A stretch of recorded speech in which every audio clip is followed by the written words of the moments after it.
kami pada hari ini, izinkan saya untuk memberi serangkap pantun. Melati kuntum tumbuh melata, sayang berbah di pohon cemara. Assalamualaikum mulanya kata, saya sembah pembuka bicara. Saya Nur Syafiqah binti Jaimadi sebagai moderator untuk tajuk kita pada hari ini, iaitu mengenai tentang isu-isu semasa tentang kurikulum pendidikan awal kanak-kanak. Tidak mengabaikan masa, saya akan memperkenalkan barisan ahli-ahli panel kita pada hari ini, iaitu Puan Nurul Akilah binti Abdul Razak selaku guru daripada Sekolah Menengah Kebangsaan Kuala Selangor. Yang telah dijemput hadir bersama kita hari ini iaitu wakil ibu bapa yang bernama Puan Nur Aina Sofia binti Nur Sarudin daripada Taman Perumahan yang Berdekatan, dan juga seterusnya pakar motivasi ataupun penceramah kita Puan ataupun Doktor Puteri Nur Emilia binti Abdul Halim. Baiklah, saya akan bertanya kepada wakil guru kita iaitu Puan Nur Akilah. Sebagai guru, apakah isu-isu kurikulum yang sering terjadi dalam pendidikan awal kanak-kanak pada pendapat Puan? Terima kasih Cik Moderator Nur Syafiqah. Saya Nur Akilah binti Abdul Razak merupakan guru prasekolah di Tadika Bestari Jaya dan telah bekerja di sana selama 5 tahun. Bagi menyuarakan pandangan saya tentang isu-isu semasa kurikulum pendidikan awal kanak-kanak, terlebih dahulu saya ingin menceritakan definisi kurikulum. Kurikulum didefinisikan sebagai cara membantu pendidik berfikir tentang kanak-kanak dan mengurus pengalaman kanak-kanak berdasarkan program.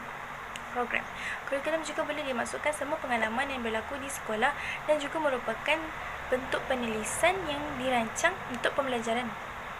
Selain itu, ia juga membawa pengertian senarai topik pembelajaran yang akan dilaksanakan. Kurikulum PAKK bukan sekadar mendidik kanak-kanak supaya pandai membaca, menulis dan mengira sahaja, tetapi yang lebih penting ianya perlu dibentuk untuk menyuburkan potensi kanak-kanak dalam semua aspek pertumbuhan diri kanak-kanak ke arah perkembangan yang menyeluruh dan seimbang. Kurikulum yang digunakan oleh semua prasekolah adalah kurikulum standard prasekolah kebangsaan, iaitu KSPK. Isu utama yang menjadi isu semasa kurikulum pendidikan awal kanak-kanak terbahagi kepada 3. Yang pertama, isu guru kurang mengaplikasikan pembelajaran abad ke-21. Sesetengah guru lemah dalam penggunaan teknologi. Sebagai contoh, diorang tak pandai dalam penggunaan bahan bantu mengajar seperti LCD dan hanya menggunakan papan putih sahaja. Oleh itu, kanak-kanak lebih senang bosan sebab mereka hanya berpandukan buku dan melihat guru menulis di papan tanda, ataupun guru just baca je dari buku tu. Yang kedua, kurangnya ada kursus untuk guru dalam bidang teknologi. Sesetengah guru yang baru lepasan diploma atau ijazah pendidikan, mereka sudah sedia tahu bagaimana untuk menggunakan teknologi seperti slide, untuk buat slide, PowerPoint semua tu. Sesetengah guru tak, ada sesetengah guru yang tidak mempunyai kemahiran itu. Oleh sebab itu, mereka hanya mengajar dengan menggunakan buku sahaja dan menggunakan papan putih ataupun alat bantu mengajar yang lain. Pada zaman sekarang, teknologi tu sudah makin bertambah, makin tinggi. Kanak-kanak pada zaman sekarang pun hanya menggunakan teknologi saja di rumah, bermain telefon. Itu juga salah satu sebab kanak-kanak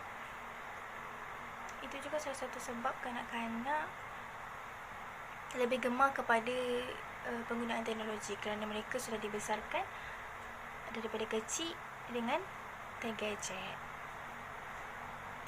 Seterusnya, kekangan masa juga menjadi salah satu faktor guru tidak dapat menegakkan tahap penguasaan teknologi mereka. Sekarang guru pada waktu ketika isu guru mempunyai tiada cukup masa ini adalah faktor yang sangat efektif, kerana tak semua guru hidupnya, macam mana cakap,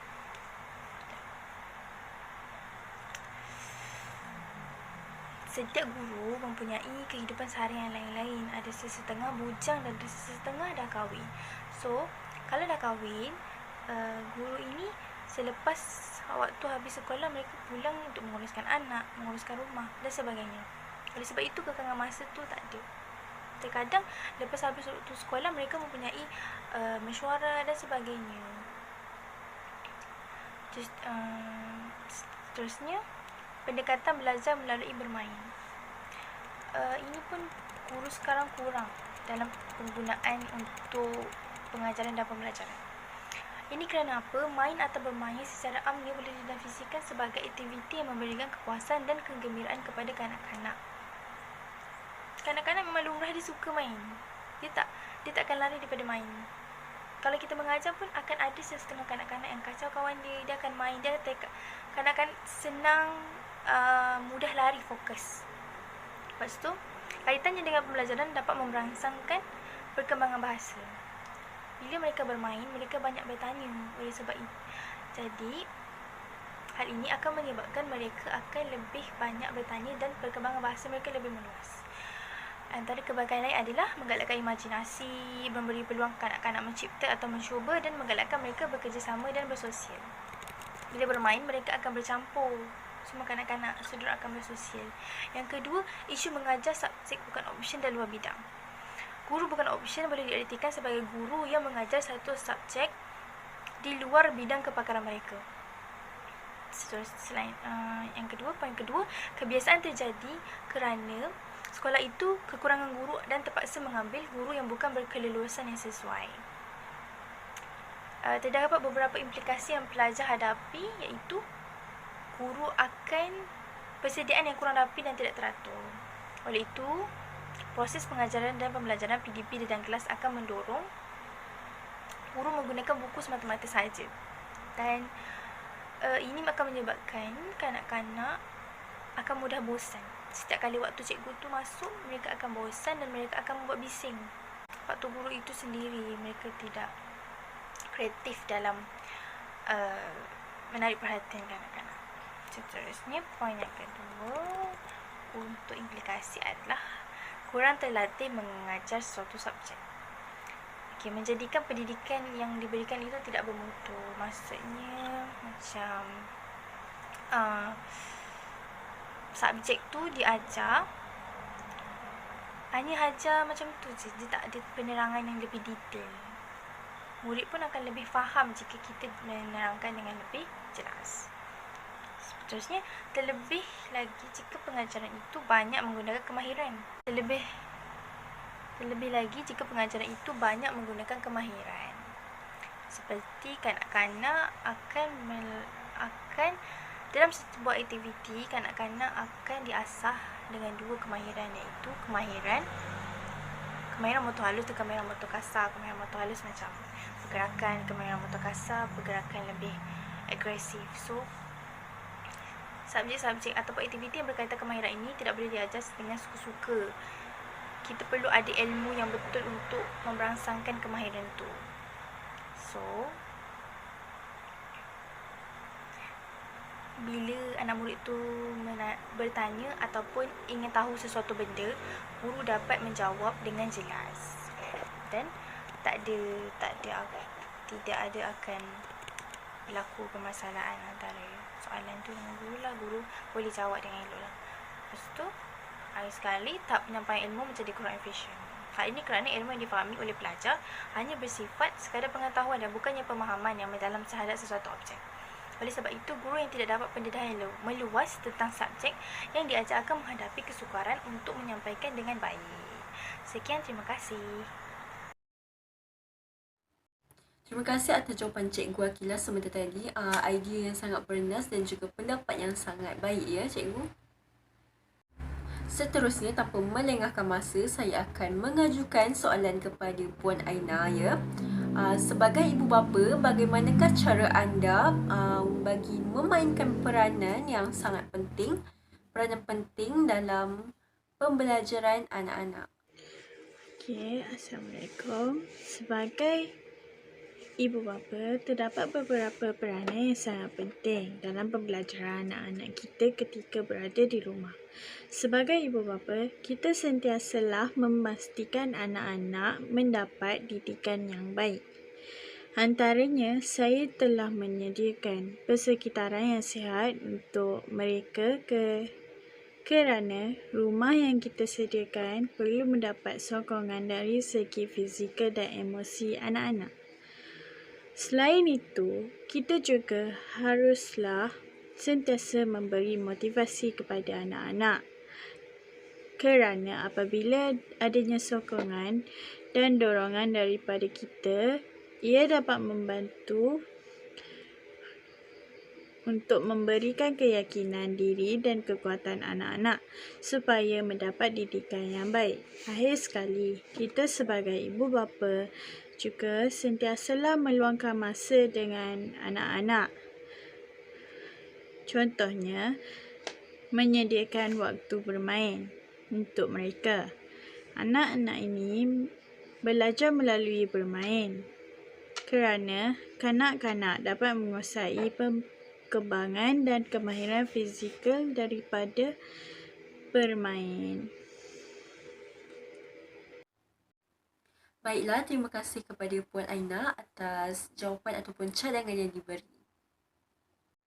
Baiklah, akhir sekali kita akan ajukan soalan kepada ahli peneliti yang terakhir, iaitu Dr. Emilia. Pada pendapat doktor, apakah teknik pembelajaran secara atas talian dalam norma baru ini? Assalamualaikum warahmatullahi wabarakatuh. Pertama sekali saya ingin mengucapkan kepada saudara Nur Syafiqah atas jemputan saya, Puteri Nur Emilia binti Abdul Halim. Baiklah, persoalannya ialah teknik pembelajaran secara atas talian dalam norma baharu. Okey, seperti yang kita tahu sebenarnya dah lama kan pandemik ni, jadi dulu tak adalah lagi belajar secara dalam talian, tapi disebabkan isu ni dah menaik disebabkan belajar secara dalam talian. Okey, baiklah saya teruskan lagi ya. Okey. Untuk kanak-kanak 5 dan 6 tahun, mereka perlu belajar secara atas talian tapi dengan bimbingan ibu bapa. Ibu bapa kena sentiasa berada di dalam WhatsApp group jika ada, kerana mereka perlu mendapatkan beberapa lagi info daripada pihak sekolah atau guru untuk pelanjutan pelajaran mereka lah. Okay, untuk 5 dan 6 tahun ni masih baru. Oleh itu, ibu bapa perlulah mencari langkah yang sebenarnya untuk mereka, sebab mereka baru-baru lagi dah kena belajar secara atas talian. Sedangkan hidup sebagai kanak-kanak ini perlu belajar melalui secara berdepan. Barulah mereka mudah faham dan seronok apabila belajar di dalam kelas. Tapi bila dah belajar secara talian ni, faham tak faham kena buat faham je lah, ya. Lepas tu ibu sebagai ibu bapa juga kan sentiasalah kena ada memperhatikan anak-anak. Okey, dalam teknik pembelajaran secara atas talian norma baharu ni, apa yang perlu ibu bapa beri kepada anak-anak ialah pertama sekali menyediakan alat teknologi yang berkualiti lah. Bukan saya nak paksa suruh beli yang mahal, bukan. Saya nak kalau boleh benda tu tahan lama. Sebab apa? Sekarang ni ramai yang beli yang cepat rosak. Sebab kita belajar secara online ni tak tahu lagi sampai bila. Oleh itu lagi-lagi kan pula yang menggunakannya masih anak kecil, pastinya mereka macam-macam lagi akan melakukan. Betul ni dok? Okey, ini pendapat saya lah, pendapat saya. Saya guru kenalah aturkan masa yang bagus untuk waktu yang sesuai kanak-kanak ini. Sebab kalau ikutkan kan, kalau belajar secara depan, banyaklah slot yang boleh guru-guru mengajar. Akan tetapi disebabkan dalam talian subjek yang tidak sepatutnya, iaitu slot yang tak perlu, haruslah diberpecahkan. Macam darjah 1, darjah 6 dan maknanya sekolah rendah dan sekolah menengah, pembelajaran mereka terlampau berpecah, mereka ambil yang teras. Seperti itu juga dengan kanak-kanak. Mereka perlu mengeraskan, mengutamakan pelajaran yang cepat mereka tangkap, seperti matematik, sains, PM, bahasa Inggeris. Itu mereka perlu fokus. Tapi akan tetapi seperti main bebas dan juga sebagainya, kemungkinan mereka boleh lakukannya sendiri. Mungkin guru memberitahu di dalam WhatsApp group bahawa okey, itu subjek yang begini-begini harus dilakukan oleh ibu bapa untuk membimbing mereka, kerana guru dan juga pihak sekolah tu tidak dapat membantulah untuk aktiviti pembelajaran tersebut. Tetapi kalau untuk yang subjek tu mereka masih boleh guna. Okey, apa lagi yang perlu ibu bapa lakukan adalah selain daripada memberi alatan dan juga updatean daripada info sekolah, ibu bapa perlu sentiasa cukupkanlah masa ibu bapa tu untuk sentiasa mendorong anak dalam sesi pembelajaran. Sebab guru tak semestinya boleh tolong 100% begitu, disebabkan kita tidak belajar secara berdepan. Guru tidak boleh macam membimbing anak murid itu, kira kanak-kanak itulah untuk belajar secara menulis ke apa kan. Jadi kalau dalam talian ni, yang boleh sekarang ni membantu adalah ibu bapa. Okey, ibu bapa kena mainkan sangat peranan untuk hal ini. Sekarang ni yang boleh membantu adalah ibu bapa. Ibu bapa perlu membimbing anak-anak semasa di dalam kelas online, iaitu bila cikgu melihat hasil mereka. Jika mereka tidak boleh, di situlah ibu bapa perlu main peranan untuk membantu mereka. Sebab sekarang ni ibu bapa sahaja yang boleh, guru dah tak boleh dah, melainkan mereka belajar di sekolah. Okey, seterusnya pula yang perlu dilakukan ibu bapa adalah banyak sebenarnya yang perlu dilakukan oleh ibu bapa. Okey, apa yang perlu ibu bapa lakukan lagi adalah bukan saja kita kena membimbing, tapi yang seperti yang katakan tadi, beberapa aktiviti perlu dilakukan di rumah lah, macam main bebas apa semua kan. Maknanya banyak lagi perkara yang perlu kanak-kanak tahu, tapi sekarang ni yang beberapa perkara ni ibu bapa lah sendiri yang kena sesuaikan diri untuk menjadi guru sementara mereka di rumah. Bukan apa tahu, nama pun dah kata teknik pembelajaran secara dalam talian. Tak semestinya pembelajaran dalam talian ni merupakan keseluruhan belajar di sekolah. Tetapi yelah, kita kena ikut dari semasa. Dan inilah merupakan isu yang paling terhangat sekali dekat dalam media sosial.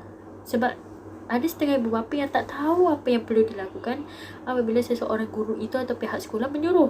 Tetapi mereka lagi membantah dan juga memarahi sesuatu pihak tersebut. Jadi sekarang ni ibu bapa ataupun siapa-siapa sajalah yang masih anak baru lagi untuk sekolah, faham-fahamilah situasi keadaan guru dan juga pihak sekolah. Jadi bila info-info yang telah diberikan itu banyak menyatakan anda yang perlu lakukan, maka anda lah yang kena. Sebab jikalau keadaan dah boleh, sekolah dah buka, anak-anak boleh lagi sekolah macam biasa, guru lah yang mengajar dan membimbing. Tetapi sekarang disebabkan belajar dalam talian, ibu bapa yang kena main peranan. Okey, saya bukan nak cakap pasal ibu bapa, tapi sebenarnya saya di sini nak menerangkan teknik pembelajaran. Tetapi untuk kanak-kanak 5 dan 6 tahun, bagaimana nak cakap tentang teknik pembelajaran kalau bukannya teknik ni harus diberi kepada ibu bapa. Ibu bapa yang perlu main peranan, iaitu masyarakat. Siapa rasa di ibu bapa? Okey. Jikalau ibu bapa itu ibulah, dia ibu dan dia juga cikgu, itu tak apa. Dia pastinya sudah faham 100% tekniknya.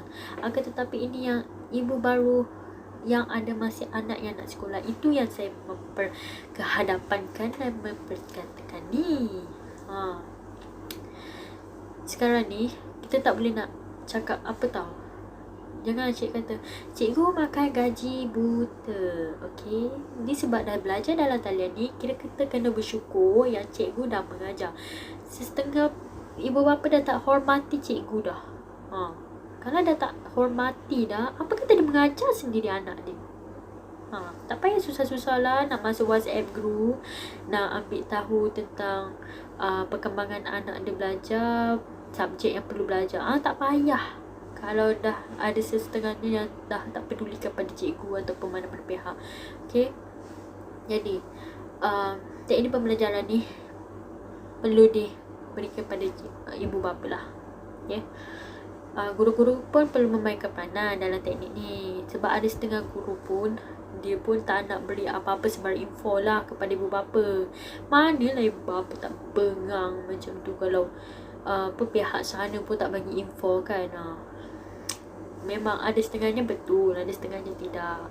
Jadi saya nak mencakapkan ibu bapa, guru dan mana-mana saja, tolonglah ambil perhatian terhadap sesuatu ini.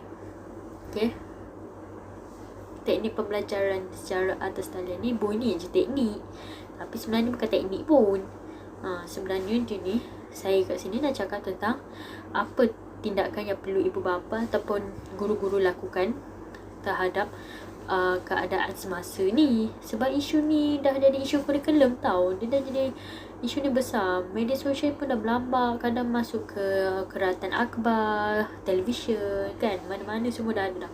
Balik-balik kalau ucap pun cakap benda yang sama, pasal pembelajaran atas talian. Tapi disebabkan ni kanak-kanak lah, kanak-kanak bukannya boleh sendiri, bukannya dia boleh cakap, Mami, Daddy, hari ni adik ada kelas. Tak ada, dia tak reti dia cakap macam tu, dia diam je. Jadi sebagai bapa kenalah sentara tengok telefon. Apa guna telefon mahal, tapi kalau setakat nak buka data, nak tengok WhatsApp group info tu pun macam dah rasa rugi 40-50 ringgit je data sebulan tu kan. Itulah maksud saya. Jadi kita kenalah korban. Okey, kita kena lakukan banyak tindakan awal sebelum sesi pembelajaran. Kita pun, yelah, saya faham semua orang sibuk. Jadi kita kena ada rasa pengorbanan. Jangan kedekut. Lebih lagi ibu bapa yang masih ada anak, jangan kedekut. Kita lakukan ni untuk mereka, sebab mereka tak tahu apa-apa.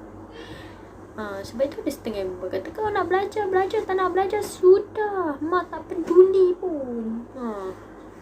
Itulah saya nak cakap, itu sahajalah. Saya rasa teknik pembelajaran ni bukan teknik lah, tapi kita tindakan awal lah untuk semua ibu bapa lah. Bukan ibu bapa je, cikgu pun sama kan.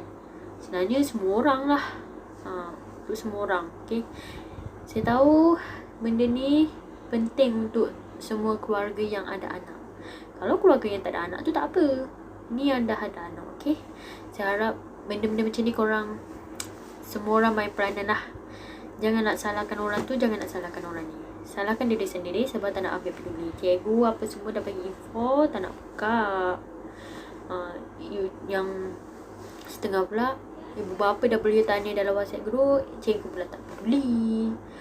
Tak tahu, buta-buta nak belajar macam tu je lah. So saya rasa tu je lah. Okay, itu sahaja daripada saya. Sekian, terima kasih. Baiklah, terima kasih kepada Dr. Imlia atas kupasan ataupun jawapan teknik-teknik yang bernas sebentar tadi ya. Selesai sudah forum kita pada hari ini. Diucapkan ribuan terima kasih dan juga syabas kepada tetamu-tetamu kita pada hari ini kerana sudi bersama-sama dengan kita bagi sesi bersoal jawab ya. Dan juga sebelum saya mengakhiri forum ini, saya akan memberikan serangkap pantun. Bunga dedap di atas para, anak dusun pasang pelita. Andai tersilap tutur bicara, jari disusun maaf dipinta. Sekian, itu sahaja. Assalamualaikum warahmatullahi wabarakatuh.